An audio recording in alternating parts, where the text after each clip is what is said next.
Bon, bah, je reprends ma vidéo sur le nettoyage de ma cuve à fuel, voilà. Donc, comme j'ai dit dans la précédente vidéo, voilà, j'ai mis le fuel pourri là-dedans.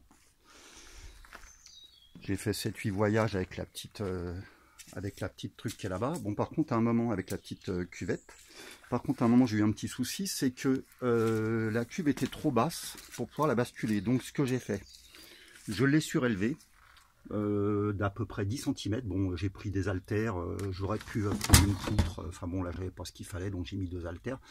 Voilà, comme ça, j'ai plus, ça me permet d'avoir, ouais, dans la bouche, ça me permet d'avoir plus de distance entre là et là.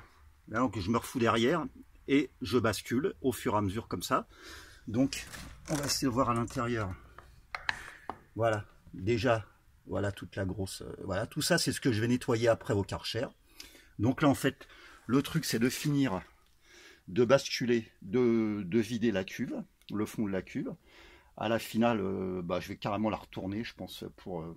Et puis un bon coup de Karcher avec du détergent, du rinçage, et puis bah, ça va le faire, hein. Après, je la remets à l'endroit, je refous la crépine.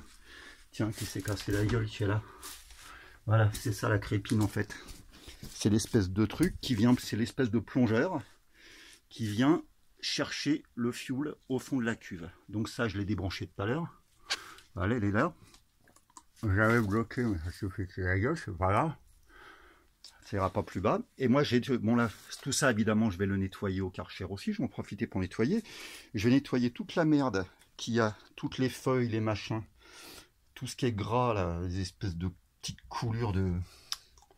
Le truc, alors la crépine, c'est ce que j'avais fait.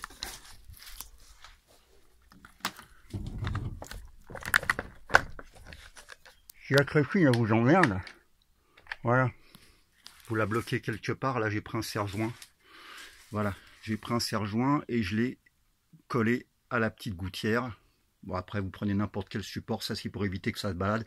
Et peut-être que ça endommage les, voilà, les conduits là qui emmènent à l'intérieur vers la chaudière. Voilà. Donc là, moi, quand j'ai mon truc, moi, évidemment, comme j'ai la caméra dans une main, et merde, et une lampe qui fonctionne plus, si. Ah, ah, le truc c'est que je balance. Ouais. Et plus c'est vite, plus c'est facile. Et merde. Tu vois. Voilà. Et bon,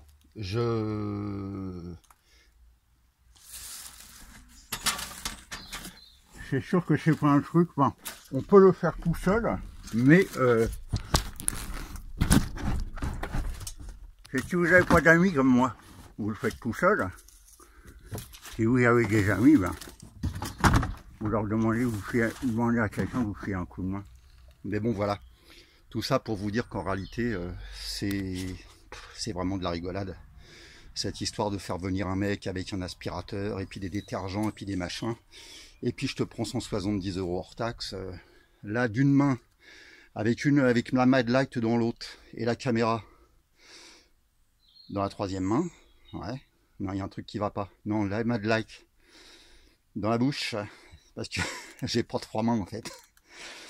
Avec la Mad Light dans la bouche, la caméra dans la main droite, et en poussant la cuve de la main gauche, j'ai réussi à vous montrer le truc. Voilà, donc on va refaire une petite dizaine de voyages en la basculant. S'il faut la remonter encore un petit peu, je vais rehausser le bas de ma cuve, de manière à pouvoir la basculer. Alors il faut savoir un truc, c'est que dès qu'elle est basculée de la moitié, il n'y a plus aucune force. C'est qu'elle est en équilibre, même s'il y a 300 litres dedans.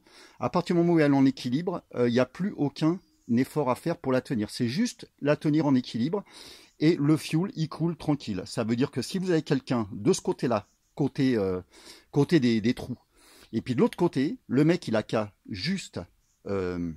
maintenir l'équilibre, et l'autre il fait défiler les gamelles, des seaux, voilà, ce que vous avez, qui est pas trop lourd, parce que si vous remplissez une bassine comme ça de 40 litres, avec du fioul. Si c'est du polypropylène là ou du poly je sais pas quoi, les trucs de chez Jiffy là comme ça, les 40 litres, le machin quand vous allez le lever, il va se péter en morceaux. Donc là j'en ai choisi volontairement un qui fait que 20 litres, mais au moins il tient le coup. Parce que j'en ai des plus grands, mais 50 litres, je peux porter les 50 litres. Le problème c'est que c'est le plastique qui va pas tenir. Donc faites pas la connerie parce que 50 litres qui s'étalent par terre, après ça pue quoi. Voilà, donc je vais finir de la vider, je vais nettoyer ça tranquille. Un petit coup de Karcher. J'ai un Karcher à 160 bars, mais bon, c'est peut-être même pas nécessaire. Et puis demain, je vais la redresser tranquillou. Et puis voilà, c'est fait, et ça fait 200 balles d'économiser.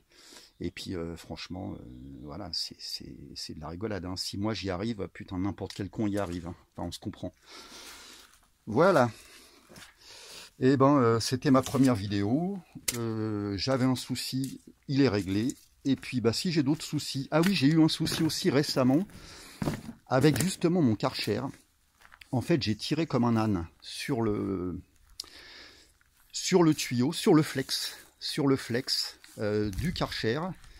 Et le truc, il a pété. Il faut savoir que c'est pas du caoutchouc. Il y a une espèce de fibre de verre à l'intérieur pour tenir les barres. Les barres, hein, c'est les barres de pression. Les barres BARS. Et donc, il s'est cassé. Il s'est cassé net. J'ai regardé partout comment réparer un flex de Karcher. Tout le monde dit, c'est pas possible. Faut en racheter un neuf, tu mets du scotch, ça tient pas, évidemment, abruti, tu mets du scotch, évidemment que ça va pas tenir, 160 bars, l'autre il met du scotch. Donc, j'ai trouvé une petite solution, tiens, je vous la donne dans la foulée, comme ça sera fait, si je le trouve, hein, parce que putain, c'est le bordel. Ouais, quand je dis que c'est le bordel, ouais, non, très très peu, hein.